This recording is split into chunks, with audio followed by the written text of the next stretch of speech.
Alright everybody, welcome back to Dave's Open Range. Today we're going to do a meatloaf. Who doesn't like a good meatloaf?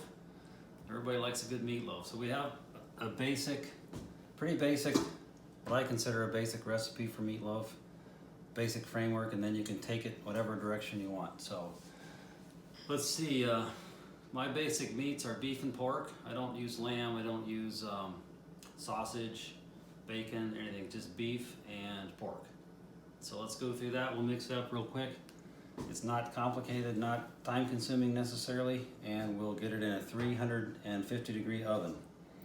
It's going to take about an hour depending how big it is.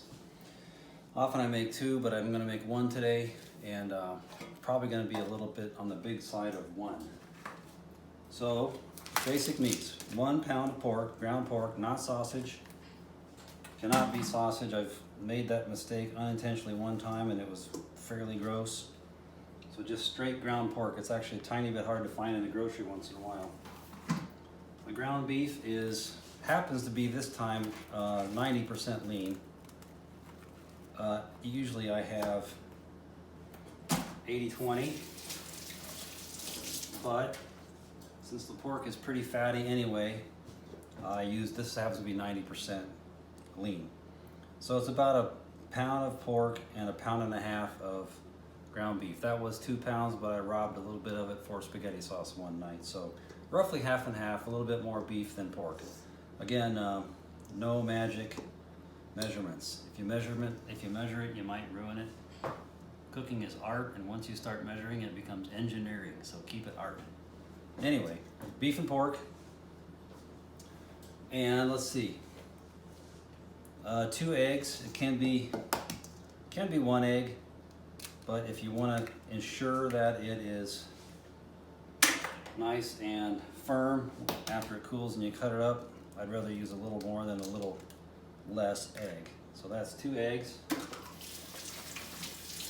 And for the binder, everybody has a different way. I've used different things. One of my favorites is just whole oats. I've used breadcrumbs, I've used saltines, various things, but whole oats is convenient. It absorbs a lot of the moisture nicely. And I'm going to put, let's call that a third of a cup. Let's call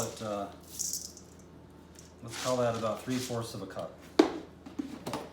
So again, just a framework, nothing close to exact measurements. Okay, so egg and binder, which is oats, I'm going to put,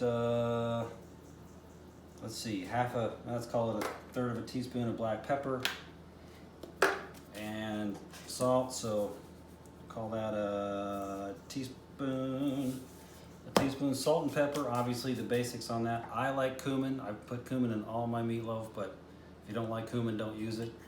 It has a pretty distinct flavor. I'm going to go about half a teaspoon. Cumin's a little bit on the strong side as spices go. Now I usually, or almost always, use dehydrated onions because I don't particularly enjoy biting into a crunchy onion. So 3/4 teaspoon of dehydrated onion. If I was going to put real onion in there, I'd probably pre-saute it, but I'd rather not go to the trouble. So dehydrated onions work great for this because you get the nice onion flavor, but you don't have to deal with biting into a crunchy onion unless that's what you want. Let's put some just plain yellow mustard. Call it a tablespoon and a half. Just plain yellow mustard. Any kind of, if you want a Dijon, put Dijon, something hot and spicy, that'd be great. Worcestershire for some moisture. Just probably a tablespoon or 2 for the moisture. That's a tablespoon and a half. And ketchup, just regular ketchup. Teaspoon. Not teaspoon, tablespoon. So that's it right there, basic recipe. Now, sometimes if you want to make it sort of on the Tex-Mex side, put some chili powder in there, some ancho. If you want to make it Italian, you could put basil, oregano, Italian spices. You could put diced up vegetables, carrots, onions, whatever, but that right there is basically my meatloaf recipe. We're going to kick it up a tiny bit this time with a sweet and smoky rib rub, just to make it a tiny bit different this time. I almost never use that, but again, that's the basic framework, and we're gonna just take it a little bit of a left turn with that. That's it right there. I'm just gonna mix it up with my hands. I'm just doing a quick check, make sure I didn't forget anything. That's it. So mix it up, bare hands. I've tried spoons and various tools for this. It just doesn't work as well as plain hands. I don't like to overwork it. It's almost like bread dough in a way. If you overwork it too much, then it becomes a little bit too smooth, or not creamy, but just too smooth. You want it a little bit on the granular side, you know, when you cut it, and so it's not just overly homogeneous. So that's going to be a nice one loaf right there.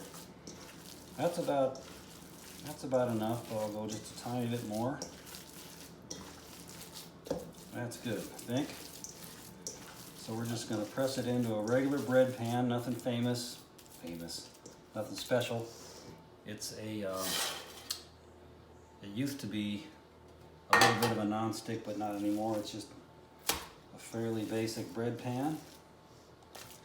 I'm going to put about half of it in there and firm it down. Press it in so there's no big air pockets and stuff. And yeah, that's going to be a nice one loaf size. Then we'll mix up a quick topping. I like the topping I do. Some people put bacon on the top, some people put nothing, some people put cheese in it or on it. I prefer not that. It's already rich enough and fatty enough. Cheese is good. Who doesn't like cheese and bacon? I do, but there's no need, in my opinion, for that. I like to run my hands down the side and just give it a little sort of loaf of bread shape. That's it, right there. Quick rinse here. We'll mix up a quick topping. In my opinion, you gotta have the topping, or else it's just a little bit more plain. So let's go through what we do on that. And we're just gonna pour that over the top, and we'll bake it with the topping on from the start. So it's ketchup, molasses, and brown sugar. That's my topping, and more or less equal quantities. So that's a little too much sugar. Oh, let's see, how much is that? That's maybe a half a cup of sugar. Even that's a little too much. I don't like to make too much and just have to waste it. Call that a third of a cup. 3 or 4 tablespoons of ketchup. Molasses is critical, in my opinion. It makes it less sweet. It gives it some nice dark color and a slight bitterness, which is good. That's about a tablespoon. It's going to wind up being 2 or 3 tablespoons. I might write down the general framework in the description if you want to track that a little bit more closely. Molasses comes in light. I think it comes in light, dark, black strap. I usually buy the darkest, which I think is called the black strap. This is almost like a super thick barbecue sauce. I'm just mixing that up, and I'm going to pour it right on the top. Nice rich brown burgundy color. After about an hour or so on there, it almost turns to sort of a candy, which I enjoy on there. Candy's not quite the right term, but I think you know what I mean. Okay, we're going to pour that on. We're going to bake it.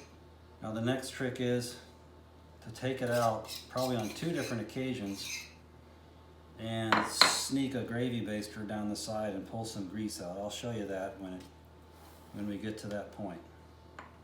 So that's about the right amount. I'm not going to waste any of that. Okay, so in it goes, and I'll probably be back with you in about 30 minutes. We'll pull some grease out of there, and then probably do that a second time until it's done, and it'll be not so greasy. Take it out, let it cool, eating it tonight.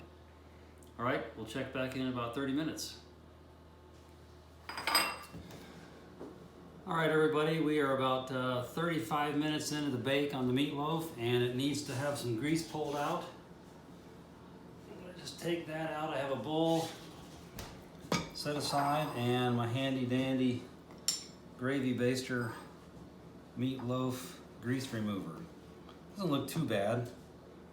I just sneak it down the corners. It's not too bad. It might be because the beef was a little leaner than 80-20 tends to be. There'll be more. I'll take it out probably one more time before it's completely done. And do this again. You can see the top is starting to candy up a little bit. Actually, that wasn't too bad. All right, we're gonna go back in for probably 30 minutes, and then we'll check it in 15 or 20. See if it needs more fat taken out, and then it'll final push until it's done. All right, see you in a minute. Okay, we are about 20 minutes later on the bake of the meatloaf. It probably needs a little more grease pulled out. Let's check it. Doesn't look too bad again. I think it's the leanness of that beef, but still, I like to keep it fairly dry. It just keeps it, the final product is a little nicer. It's not so greasy. I'd say I probably have not even quite a quarter of a cup of fat pulled out total. So that's good. Usually a fair amount of grease comes out of the pork. Contrary to what I said about cooking not equaling engineering, I do like to make sure it's plenty done. We're at 146 degrees and I like about 165, 170 on beef to make sure it's quite done. So we're looking at another 20 or 30 minutes total, and we'll probably not have to pull more grease out, but we'll check and then it'll be done. We'll let it cool for a few minutes and slice it up. All right, we'll check on you in a minute. All right, we are about an hour and 10 or 15 minutes in, and I think it's done. Let's take it out, see if it needs grease, and we'll take the temperature and go from there. Looks done, it smells good. And there's just minimal grease in there. I'll pull a little out just for finishing touch. Actually, I can't even really get any. Never mind on that. All right. Quick temperature, hopefully for 170-ish. It's 174. We're in the 170s, so we're done. As you can, you can't see, but as I pull the probe out, the juices are either not running or they're clear. So that's a sure sign that it's done. So I'm going to let it sit right there for about 5 minutes. We'll slither it out of the pan onto a cutting board. After about 5 minutes, we'll slice it up and see what it looks like, and we'll call it good. See you in a minute. All right, we should be ready to take it out of the pan. We'll give it a slice and see what it looks like, and we'll be digging in here in about 10-15 minutes. Let's take it out of the pan and give it a visual quality check. Just cut down the sides and cut through whatever sugar is burned on and stuff. So metal spatula, I just try to get under it, take it around. A little breakage, that's okay. The perfect serving size. All right, let's give it a slice. Let's give it a slice and see what it looks like. Go right in the middle. Feels pretty good. Looks good. Not too crumbly. Let's just make a slice and see. That looks about perfect. Firm enough, not too firm, not too crumbly or juicy. Looks like a winner to me. Smells real good. All right. Well, thanks for hanging in on this complicated video. We'll see you on the next one. Who knows what's going to come around next on the open range. All right, guys. See you next time.